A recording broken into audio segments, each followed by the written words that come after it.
મારી આવતીકાલ એટલે કે મારું ભવિષ્ય કેવું, તો ક્યાંય ફાફા મારવાની જરૂર નથી.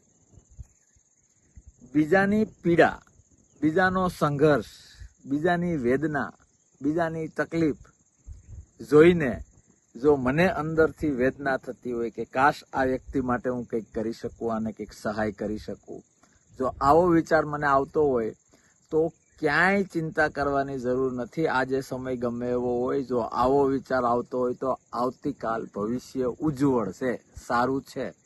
એનાથી ઉલટું બીજાની પીડા, સંઘર્ષ, દુઃખ, વેદના, દર્દ જોઈને મને અંદરથી જો મીઠી મજા આવતી હોય તો માની લેવાનું આપણી આવતીકાલ ખૂબ ચિંતા ઉપજાવે એવી છે.